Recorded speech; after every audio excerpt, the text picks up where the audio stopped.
All right. Well, it is Friday. It is July 12th, and that means that it is time for the next episode of The Agent's Pulse. I am Dominic Ervolina. With me, as always, is the amazing executive director, Carmen Hornberger. How are you today, Miss Carmen?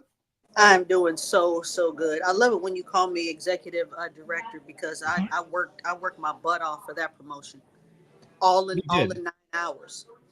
And you know what? Because we haven't seen each other a couple of weeks, had some technical issues, so we couldn't have episodes mostly on my end.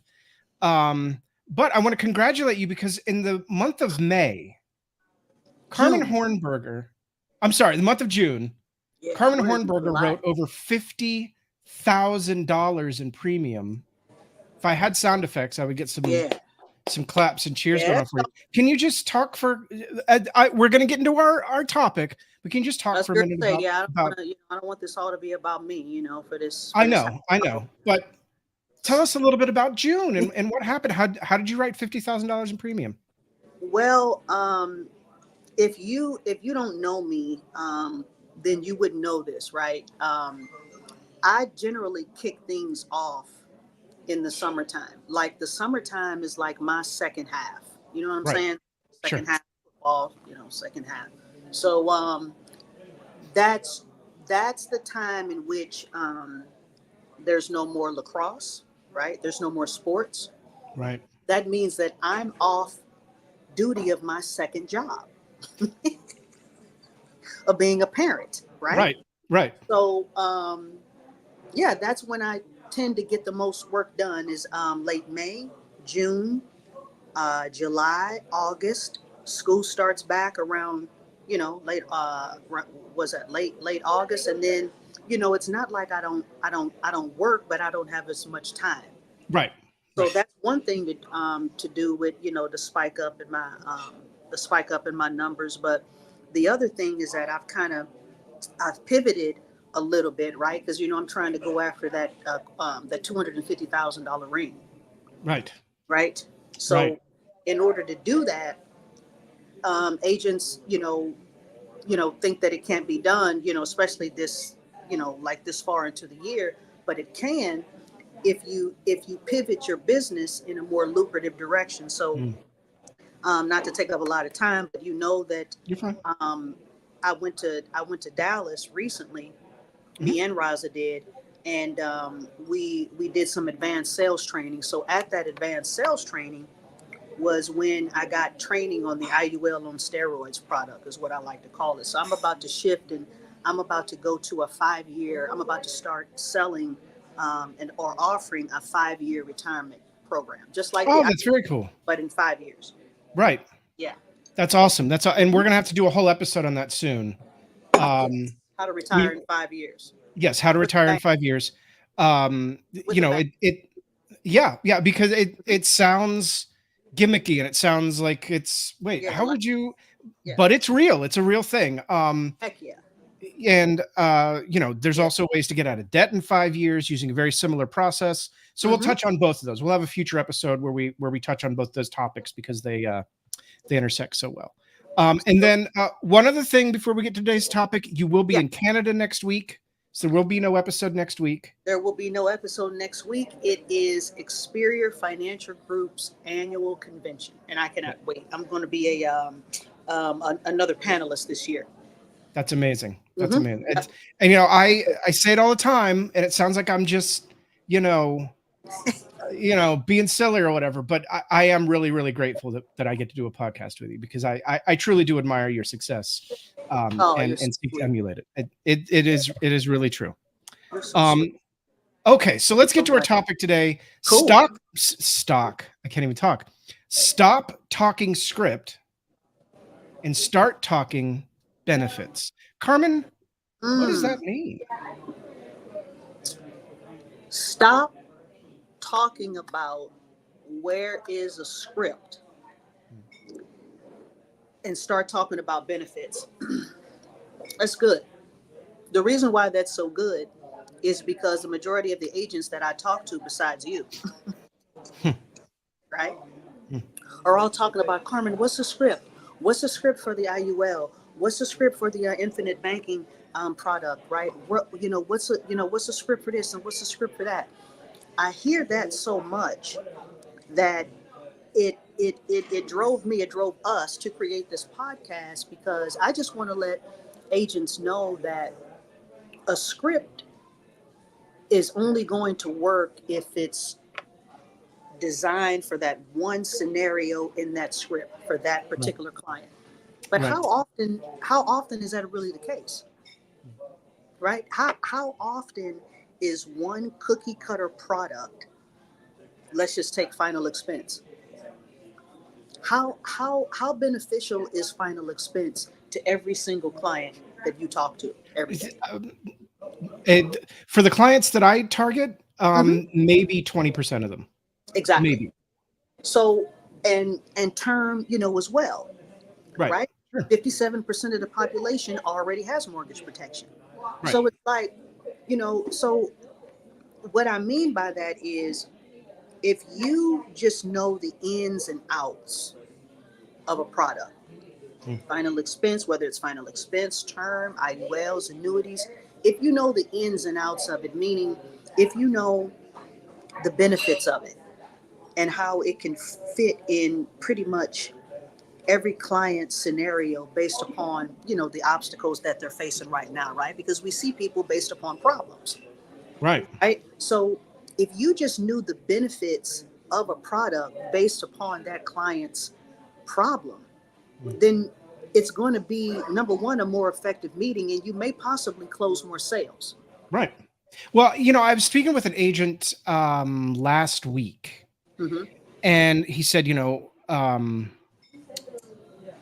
I'm talking to people, I just need to know what to say. I need to know what to say when I'm talking to people. And I said, okay, well, I can tell you I can create a script for you that will work with anyone. All you have Right. to do is answer one question. I Right. said, oh, what question is that? I said, well, why are you talking to him? Mm-hmm. If you know why you're talking to somebody, the script will, like Carmen. Mm-hmm. If I approached you, if we didn't know each other and I approached Mm-hmm. you on the street Mm-hmm. and I had watches, right? And I was trying to sell watches. Right.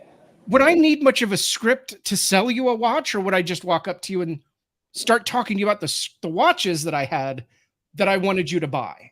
Right. And even if I had on a watch, Sure. it doesn't even matter. I don't even wear watches, but it doesn't Sure. matter. That's But even my more point reason, is, yeah, to right, talk. exactly. The point is, if I understand the watch, then I'll know what to talk to you about the watch and how to get you to buy the watch. That's it. But on the converse side of this, Mm-hmm. you don't want to get dragged down in product knowledge. The Right. great thing about our industry Mm-hmm. is that every carrier you're contracted with has an agent services department. Right. And if something comes up that you don't understand, you can just call them. You can just call them. You just call them. I got them on speed dial. You just say, hey, it's Right. called the sales and marketing department, option 3. Right. And there's a dog over here. So if you see weird Oh, things going on, hey, there's a Franklin. dog right here who I know. he's I saw yeah, the back it's of his nose is yeah, right here. he- It's just he's a barely out part of frame. of the podcast. So, It's just he's the office manager. What are you going to do? exactly. So that same agent, if he sees Mm-hmm. this, he'll know who he is, said to me, you have such great product knowledge, and I want to be like you. I want to understand all these different products. How do I do that? I said, well, the way that I got the product knowledge was I went onto the carrier's websites, I read their underwriting guides, Mm-hmm. and then I went to their webinars, because they all of the carriers, every carrier has webinars every week where you can go talk to people. I'm going to interrupt you because Sure. I got ADD. You know how I Yeah. how I memorized all this stuff, and I know all these benefits. Right. Another way that you can learn all this stuff Mhm. is just by seeing more people. Boom. Yeah. If It you works. listen, if you see more people, Yeah. then you are going to learn more about the benefits of a product, Right. because you're going to learn very, very quickly that anybody with diabetes and on one high blood pressure med is going to need a medical exam for Mutual of Omaha's Term Express. You tried to write them Term Express, knowing that they were on medication, but you didn't know that they were going to get denied. So you're going to learn very quickly by trial and error, right? For example, that you got to write the term answers, which is the fully underwritten product, Right. For Moo, right? Yep. But if you don't see more clients, you won't even know the benefits between the term answers and the Term Express, and you won't know when to pivot to that product based upon the client's age or the client's medication. And the other thing that helps a We're gonna get lot. into many more. Yeah. We're gonna get into many more examples, but Right. And the other thing that helps a lot, several of the carriers, the two that come into my head off the top of my head, are American Amicable and Foresters, who maintain groups of people that are available in a live chat during working hours, where you can go in and you can say, I have a client who's this age and has these medical conditions and all of this. What would be best for them? And they will tell you which of their products will be best for them. You don't say. Yeah. Oh, you didn't even know. But yeah. American Amicable's had it for at least a year. Foresters is pretty new. It's maybe a week or two old. See, I didn't know that with AM. Do you know when I usually only write American Amicable? I love talking product. This is a great call. I love talking product. Me too. I only really write American Amicable when I have a client that, for example, is a smoker and a diabetic. Can you believe? Yep. Can you believe that? Have you done that? AM will take them and just keep them standard. Right. They have to stop smoking, I think, within 2 years, if I remember correctly. Check me on that. I don't remember if it's 2 years. Yeah, I know, but just the fact that they'll take them and put them on standard instead. So that's automatic denial. So getting into our questions, because I don't want this to go too long, because Carmen and I could literally sit here for 3 hours and nerd out about this stuff, guys. Yeah. Not even a joke. But why do you think that agents lean so heavily on a script?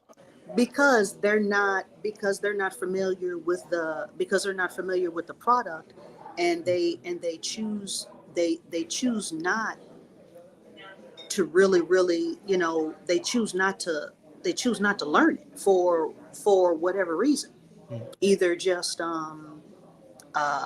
fear or just laziness, right? Yep. What other reason would you not want to learn more about a product and learn about the benefits of the product, right? Especially nowadays, we have training sites, we've got videos, we've got everything to learn the 3 basic benefits or the 4 basic benefits of an IUL. Right. And we do, a weekly product training every Tuesday morning. Yeah. For those who don't know, Carmen and I, we get with the team. We do. Every Tuesday. Yep. We do a product training. So we don't abandon it. But what we always tell agents is the best place to get your product knowledge is from the carriers themselves. I'm contracted. Real quick, I'm contracted with a ton of different carriers. I can't keep all the information in my head of what ages and what the death benefits. I can't, guys. I can't. But you can just go to their website and look it up, or you can give them a call and look it up. Yep. Exactly. Or you can, training. That's what training, is for. We go over benefits and training. We got brochures. But mainly trial and error. Just seeing more clients, but to answer that question, it's I think a lot of agents are for some reason they just think that a script is safe. They think it's safe. They think if they just memorize the script that's going to be their end all be all, but it's not, because if they just saw more people, just like, we're saying, if they just saw more people, they would soon realize that script isn't even beneficial. Yeah. Yep. It's just not. And, because it's about what this entire business is about. I'm going to boil down this entire business into one sentence. Okay. The entire financial services industry is about one thing. It's about finding a product that helps a client in the way they need to be helped. Yeah. That's the entire financial services industry, is how do I take somebody and put them into a better position than where I found them with some sort of financial services product. That's it. That's it.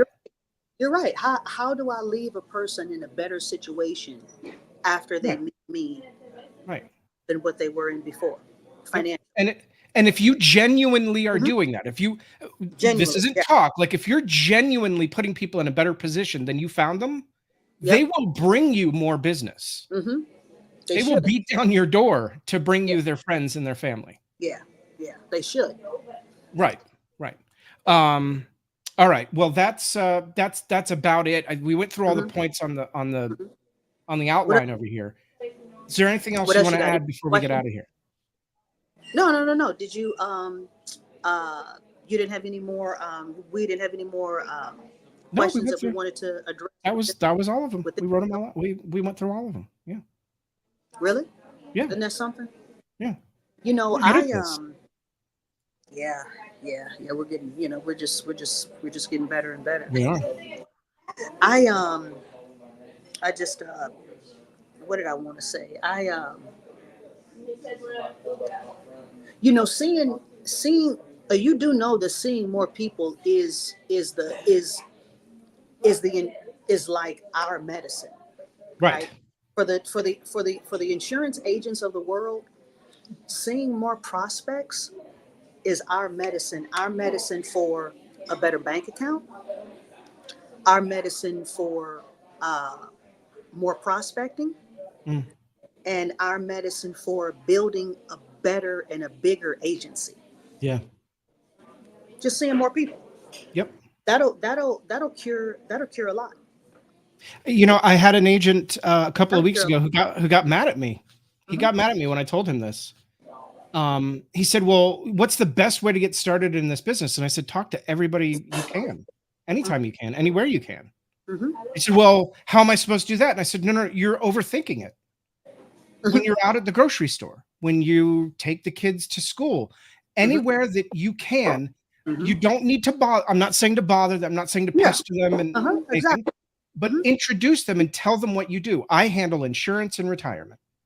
And you know what? If you don't like talking to people when you're out, but that should just happen just normally. Sure. If somebody talks to you, you just need to talk back to them, and then you need to set a goal, maybe like while you're out to talk to 5 new people. But sure. Besides all that, how about also networking within a certain group of people, that you like to hang out with? Sure. Right. Like, for example, if I know that I like playing kickball, then like for extracurricular activities I'm talking about, then why not? Then why not I network with somebody else in a meetup or in some other women in some other extracurricular sport, because that's something that we would have in common. Once you get in that group with those women, so to speak, then that's when you talk about what it is that you do, right? But I say to people all the time, it just amazes me with some agents. I'm just like, bro, if you don't like talking to anybody, why'd you even get? I mean, why did you study for a license? What did you think was going? What did you think was going to occur in your life after you studied for this doggone test? Did you think that just people that just needed life insurance were just going to just telepathy? They were just going to just come. They'll just hand you signed applications that you submit, or something. I don't know. Give me a break. I don't get it. And we've talked, and we did a whole episode on this, so we're not go watch that episode. But the best way to get into a conversation with somebody, where you're talking about what you do, is to first ask them what they do. They do. And let's just leave it at that. That's how we should end it. Okay. That's how we should end it, guys. Thank you so much for watching. We will be back in 2 weeks. We're going to be talking about when we meet a new prospect, what are we trying to get them to do? That's what we're going to talk about next time. So, yeah. When we meet a new prospect. Yeah. What is it that we're trying to get them to do when we meet them? So it's a cliffhanger, right? You got to tune in for the next episode to find out the answer to that question. I know what I'm trying to get them to do. I know what I'm trying to get them to do. All right, guys. Thank you so See you later. much.